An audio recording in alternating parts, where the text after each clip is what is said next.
UFC Noche, Diego Lopes versus Gene Silva took place last night. Diego Lopes is a dog, an absolute warrior. This dude is my favorite. He's so good, man. He knocked out Gene Silva in the second round. I gotta compose myself here. I have been on one since Diego Lopes got this done, man. I was getting called names all week. I was getting called crazy. This is vindicating. This is exactly what we wanted, man. Diego fucking Lopes is a dog. Gene Silva knocked out in the second round. There's going to be a recap of the entire event. Let me just get right into it. I'm going to start with the first fight, move my way up to the main event.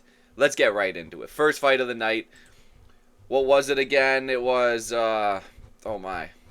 Page is going crazy. It's Rodrigo Cezinando versus Daniil Donchenko. Daniil Donchenko with a quick first round TKO had Cezinando cut open with an elbow early on.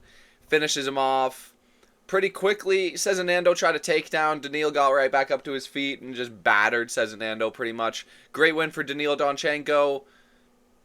Pretty much all you have to say about this one. Let me move on to the next one. Monsi Rendon versus Alice Pereira.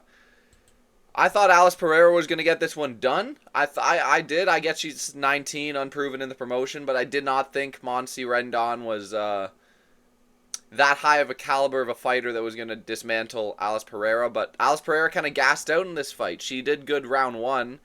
You know, the strikes are pretty close anyways. She had a close round one, and then round two she was gassed out. Round three she was gassed out. But she did actually do a bit more than Monsi in round three as well. But yeah, Alice Pereira is going to have to go back to the chopping board and reevaluate herself as a fighter. I think she's just going to need to work on cardio a bit more, but she's pretty young. She'll improve, I think. It's just unfortunate that she couldn't get past Monsi Rendon. Yeah, pretty much all you have to say about this. Moving on, Alessandro Costa versus Alden Correa. And I was wrong about this one. I thought Alessandro Costa was going to be getting this one done. I did not know much about Alden Correa, to be honest. But he looked really good in this fight. Costa was getting battered on the feet. He had a moment in the second round where he got a takedown off, but Correa kind of defended the positions pretty well, and then third round ended up Correa. But after the second round, Costa's looking at his foot, and there's a moment where he couldn't get up to his feet for a second because his foot was fucking bleeding, and it's like his toe was broken or something. And then the third round starts up. I don't even think the third round should have started up. Costa was a sitting duck on the feet and ends up backing up to the fence and pretty much asking Alden Correa to finish him. So Alden Correa finishes him against the fence. That was my evaluation of it. I really thought Costa I get Costa's foot was all fucked, but it seemed like Costa wanted to just be done with the fight. It seemed like he realized he had no way to win the fight. His foot was fucked, and he just wanted the fight to be over, so he pretty much just sat down against the fence. Great win for Alden Correa. He broke Alessandro Costa. Did not think this was going to happen. Great win for Alden Correa. Moving on to Zachary Reese, Cedricus Dumas. Guess he's still got $13 in his account. This fight was like 20 seconds long. Zachary Reese with a vicious kick to the dick of Cedricus Dumas twists the testicles right up, and Dumas cannot continue. And I'm not even joking. That is what happened. Cedricus Dumas comes out after and says his testicles were twisted up and he cannot continue. So, yeah, not much to say about this one. Moving on, Jesus Aguilar, Luis Garul. Jesus Aguilar at underdog price. Freest money you could ever make. This dude arguably won every round against Luis Garul. Round two, Luis Garul was starting to look good, but Jesus Aguilar kept moving forward. Jesus Aguilar, his reach is such a weird thing because sometimes in the fight he's like 6 inches away from his opponent and he just he throws like a shadow combo on the air. He's like, oh, jab, jab, hook, hook, hook, uppercut, uppercut, uppercut, uppercut. It's like a weird moment in every Jesus Aguilar fight where he's like testing his range out with just like a 5-piece shadow, like he's just shadow boxing, you know, at moments. But Jesus Aguilar looked really good, got a takedown off. outstruck Luis Gurul, took home that decision victory. I got him at underdog price. I told you all to get him at underdog price too, so I hope you made some change there. Great win for Jesus Aguilar. We move on. Tatiana Suarez versus Amanda Lemos. Tatiana Suarez, man. People forget, man, she was a favorite against Weili Zhang. Outstruck Lemos in round 1. Round 2, I thought, could have gone to Lemos. But looking back at the stats now, I am mistaken, I guess. Suarez was just doing a bit too much than Lemos the entire fight. Ends up taking the 30-27. I don't want to talk about this fight. I'm not going to. Claudio Puelles versus Joaquim Silva. Claudio Puelles was actually doing pretty good in this fight. Keeping up with Joaquim Silva. He got a takedown off in the first round and the second round. But round 2, he's beginning to... the tides are beginning to shift. You can see Claudio Puelles getting a bit tired. Joaquim Silva's boxing is starting to wear on Claudio Puelles. Round 3 comes along. Claudio Puelles is looking to be winning this fight. You know, the announcers are like talking about like he's coasting to a decision. Joaquim Silva, oh, he needs a big combo to get this one back in the fight. And then Joaquim Silva lands a big fucking left hook, drops Claudio Puelles down, changes that third round up, wins the fight by decision, split decision. Good win for Joaquim Silva. Claudio Puelles was right there, but ends up giving the fight away. Unfortunate for Claudio Puelles. I didn't have too much faith in him anyways to win this fight. But yeah, he couldn't get it done. Joaquim Silva by split decision. Moving on, Dusko Todorovic versus Jose Medina. Round 1 submission for Dusko Todorovic. Maybe Jose Medina will get cut at this point. 4 losses in the UFC. There's no reason for him to be in the UFC at all. I hate to rag on a guy this hard, but man, like, sometimes there's just fighters that don't belong in the UFC. They're only there because, I don't even want to say name value. They're there because they get finished. You know, they are people that they put in against finishers to get a finish. And I'm not saying Dusko Todorovic is a crazy finisher, but you get a guy like Dusko Todorovic getting a round 1 submission on you, on a Jose Medina. Jose Medina does not belong. Get him out of the company. It was a fun experiment while it lasted. Jose Medina, you know, give him a contract based on his grit and toughness on the Contender Series. There is no way he gets a 5th fight in the organization. There's no way he gets a 5th fight in the organization. He's got to get cut at this point. I'm sorry. Dusko Todorovic looked great, though, on the feet, and then got a takedown off and immediate submission over Jose Medina. Great win for Dusko Todorovic, but we got to get Jose Medina out of the company now.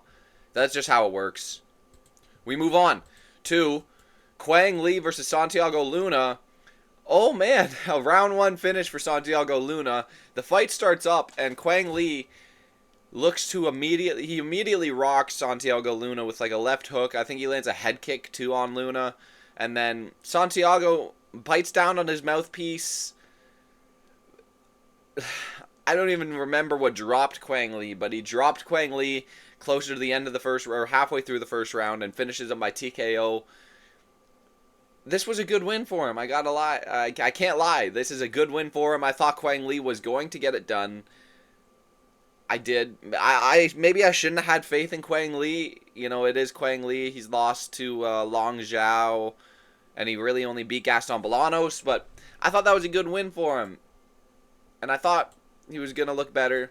But he ends up overcommitting and getting put down bad by Santiago Luna. It sucks. Good win for Luna, though. This dude's only 21 years old. It'll be interesting to see where he goes. Good win for him. We move on. Alexander Hernandez versus Diego Ferreira. Oh my God, Alexander Hernandez. I did not know your game, I guess. This guy, he was getting outstruck a bit, I think, in the second round. And then drops Diego Ferreira. I think it was a 1-2. Right on the money. Drops Ferreira, unloads with some ground and pound. The referee is seeing Diego's head get bounced off the mat. And he's like, oh, I'm going to let this go a little longer. I'm going to let this go a little longer. A little longer, and then he steps in.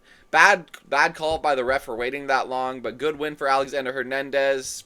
Gets it done by TKO in the second round. A lot of people were saying Ferreira was going to get this done, and I mean, he was looking good. But people forget, man, Hernandez got real finishing power. This dude has a lot of power behind his hands. Great win for him. We move on. Kelvin Gastelum versus Dustin Stolfsis. What a tubby...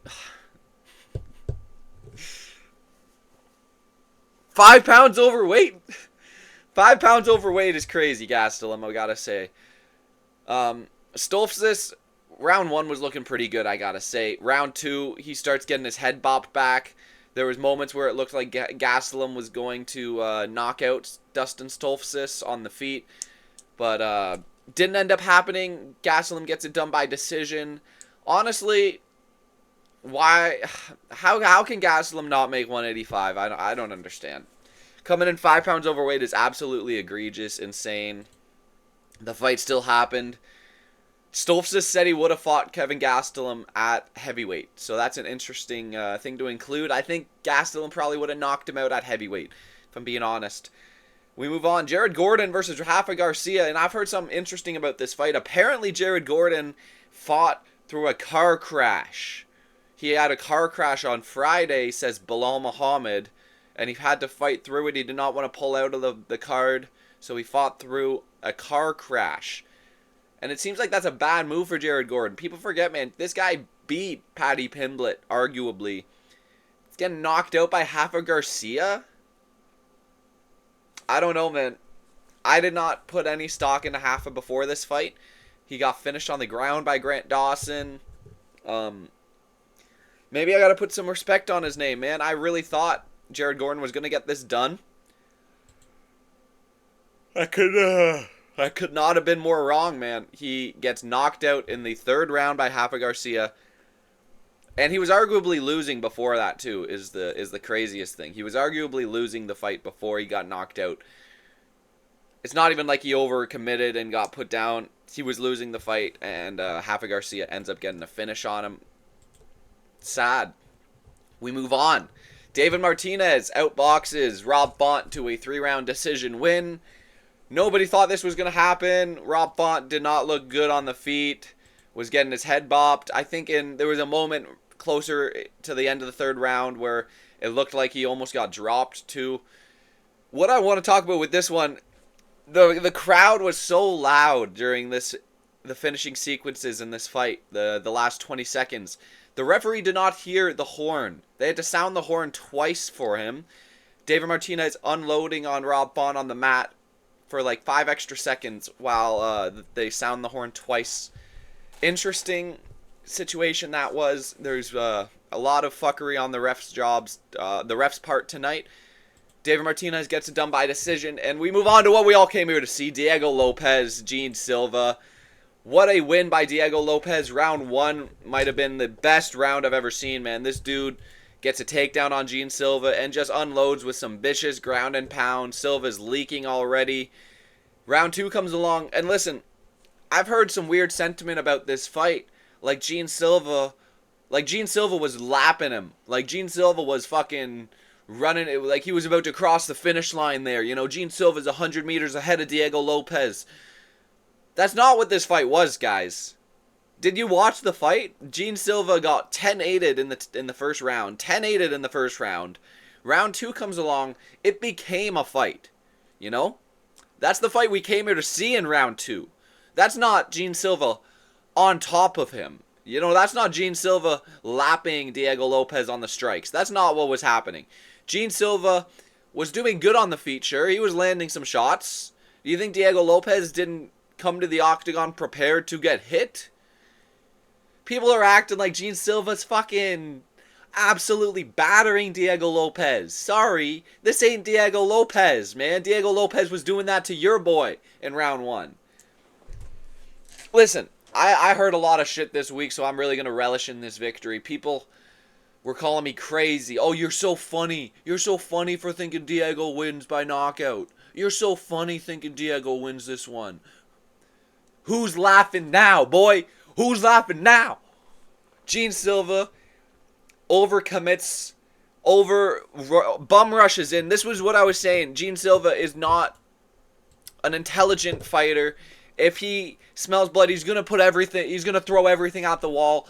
Everything at the wall. Run in, rush forward, leave his chin wide open, spinning back elbow, lands to the dome of Gene Silva, and finished off with ground and pound strikes. They were not back of the head strikes. If you look back at the replay, they were side of the head. Great win for Diego Lopes. He goes and flips off the Fighting Nerds, who are officially put to rest. This is the last nail in the coffin of the Fighting Nerds. I don't want to hear their names anymore. Diego Lopes, Viva Mexico. This guy, people forget, man, this guy went toe-to-toe with Volk. This dude knocked down Volk at a moment in that fight.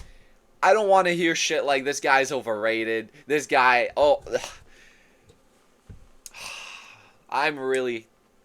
I'm so happy about this one, man.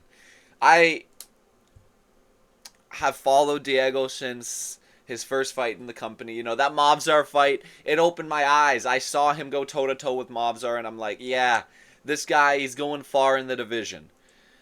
I am sick and tired of seeing Gene Silva put his hand up and high-five his opponents like it's a fucking game. This shit's not a fucking game, Gene. This is war. You were in there trying to kill your opponent. Why are you laughing, smiling? It's not all buddy-buddy. Diego's not going to try to hug you after the end of the first round after he's finished battering your face into the canvas. That's not going to happen. I was sick and tired of seeing Gene Silva turn this shit into a game. Diego Lopes reminds everybody who he is. Great win for Diego Lopes. We're going to see a rematch. We're seeing Volk Diego 2 at some point. I cannot wait. Great win for Diego Lopes. Gene Silva back to the fucking chopping board, buddy. You gotta reevaluate. Fighting Nerds. Start studying some tape, buddy. Start bringing that data analyst again. Bring that data analyst, buddy. You gotta be analyzing some of these. Anyway, Diego Lopes, man. People forget this dude. Incredible. Dream, believe, made it happen. He made it happen last night. I'm running out of things to say. Great knockout for Diego Lopes. That's the card, man. What a card. I went 8-4 total on my picks. I mean, I could have done a bit better on picks, but listen. We got the underdogs. We got Diego. We got Jesus Aguilar. That's all I really needed. Great night of fights, man. That's it. Thank you for watching. Make sure to like, comment, subscribe. Have a good one.